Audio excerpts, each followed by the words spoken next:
ಇದು ಸತ್ಯದ ಬೆಳಕು.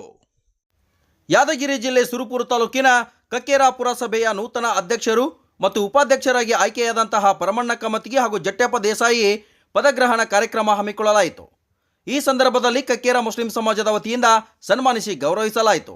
ಈ ಕಾರ್ಯಕ್ರಮದಲ್ಲಿ ಗುಂಡಪ್ಪ ಸೊಲ್ಲಾಪುರ್ ಕೆಪಿಸಿಸಿ ಅಧ್ಯಕ್ಷರು ಹಾಗೂ ನವೀನ್ ಗೌಡ್ರು, ಜಿಲ್ಲಾ ವಕ್ಫ್ ಸದಸ್ಯರಾದ ಮುನ್ನಾ ದಖನಿ, ಕಾಂಗ್ರೆಸ್ ಮುಖಂಡರಾದ ರಫೀಕ್ ದಖನಿ, ಹುಸೇನ್ ಸಾಬ್ ದಖನಿ, ಮಕ್ಬುಲ್ ಖಾಜಿ, ರಂಜಾನ್ ದಖನಿ, ಮಹಬೂಬ್ ಸರ್ಕಾವಸ್, ಅಲ್ಲಾಬಕ್ಷ್ ಹೋಳಿ, ಮೌನುದ್ದೀನ್ ಟೇಲರ್, ಇನ್ನು ಹಿರಿಯ ಮುಖಂಡರು ಹಾಗೂ ಸರ್ವ ಸದಸ್ಯರು ಹಾಗೂ ಮಾಜಿ ಸದಸ್ಯರು ಕೂಡ ಭಾಗಿಯಾಗಿದ್ದರು. Vajraksha news report, Chandru Gonal, Surapur.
ಎಲ್ಲ ಸದಸ್ಯರಿಗೆ, ಹಿರಿಯ ಮುಖಂಡರಿಗೆ ಹಾಗೂ ಎಲ್ಲ ಪಕ್ಷದ ಕಾರ್ಯಕರ್ತರಿಗೆ ತುಂಬ ಸುಸ್ವಾಗತ.